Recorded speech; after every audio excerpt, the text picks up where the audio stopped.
innocent woman injured. Our hearts go out to the victim's family, friends, and all of those who were affected by this terrible tragedy. Being at a mall, this murder took place in a very public setting and traumatized many people who were there that day.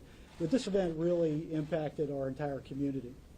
This morning I can announce to you that the murder suspect involved in this crime, Mr. Albert Shell Jr., was located and taken into police custody. Our agency, in collaboration with the U.S. Marshal Service, specifically the Florida Caribbean Regional Fugitive Task Force, and with assistance from the Marion County Sheriff's Office, has worked tirelessly around the clock these past 2 weeks to bring this case to resolution. I want to personally thank everyone who was a part of this investigation, especially our detectives as well as the agencies who assisted us, including the Marshal Service and the Marion County Sheriff's Office. I'd also like to take a moment to express our deepest gratitude to the incredible members of our community. The outpouring and numerous tips that we received from our citizens really played a critical and crucial role in resolving this case, and we certainly can't thank them enough. I'd also like to thank the various news media outlets who assisted us along the way by delivering our message as we went along.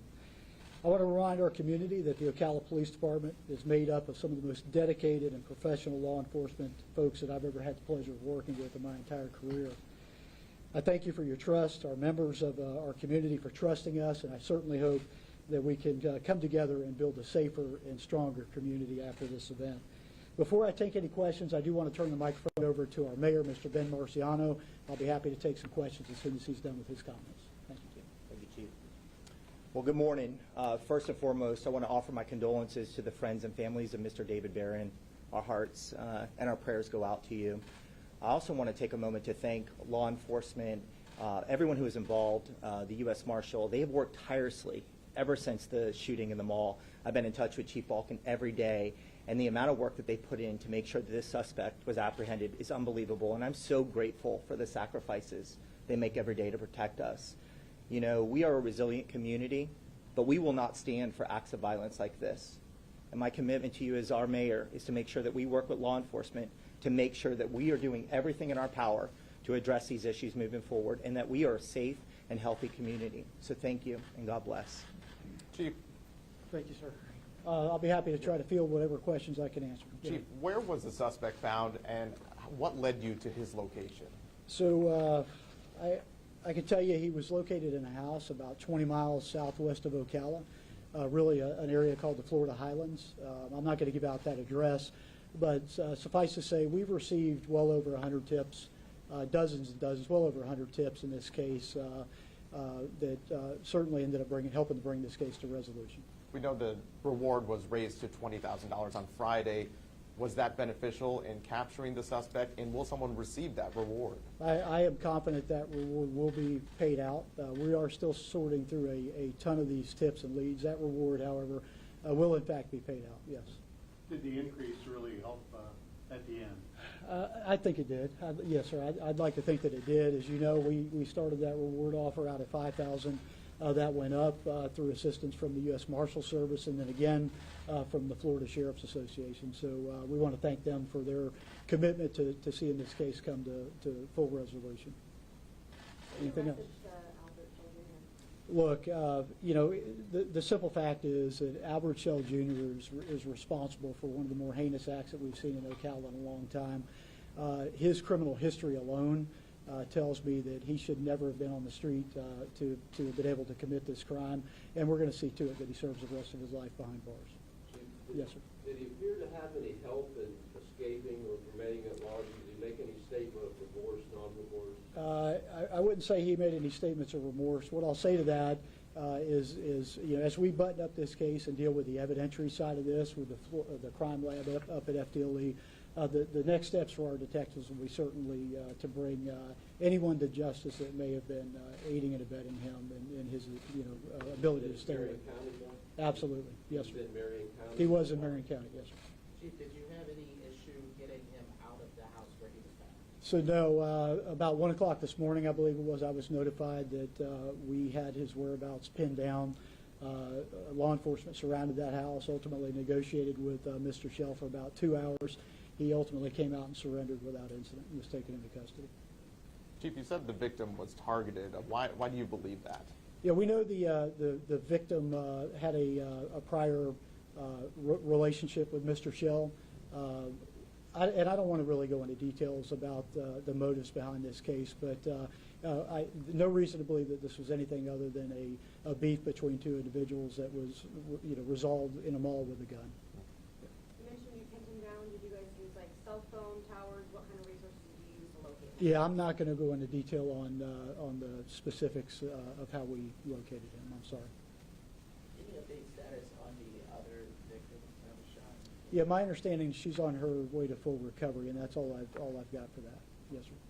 And we know there was a lot of people at the mall when this happened. Is there any plans to maybe up security in areas like malls around the county? Yeah, so Ocala's a growing community, right? We've got a ton of shopping centers. We've got the mall. We've got Heathbrook.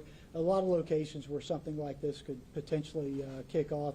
I can say this, looking back on some of the work that we've done just around the Paddock Mall for the 2023 calendar year, I think officers did over 500 security calls there at the mall without any increased security. So I think we're there.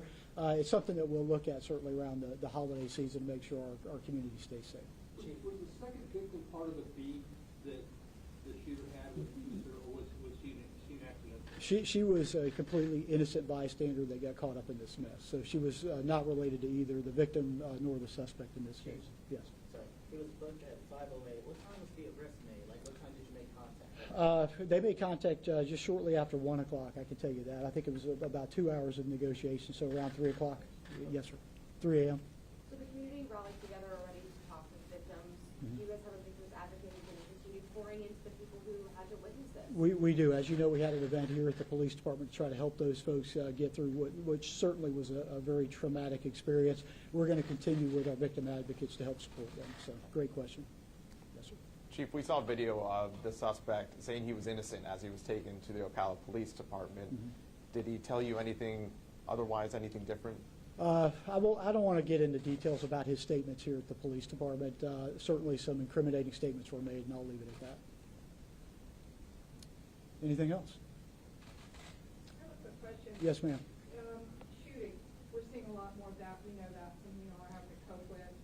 And he did have a warrant, but it was just a misdemeanor. Is there any hope that we're going to try to look for people that we do have active warrants on that they might be a danger or using guns or targeting them? Maybe getting the U.S. Marshals to do more in Ocala to get the really dangerous people off the street. So I'm going to start out with the first part of that comment, that we're seeing more violence. That's just simply not correct. We've averaged, I think it's about 8 homicides every year since 2012. We ended last year on that number. The numbers of shooting, quite frankly, are down tremendously, which is a huge comment considering the population growth that we've seen here in Ocala and Marion County. So as the population nearly doubled since I've started, homicides have gone down nearly 60%, 40, 50%. So, and shootings are right in line with that.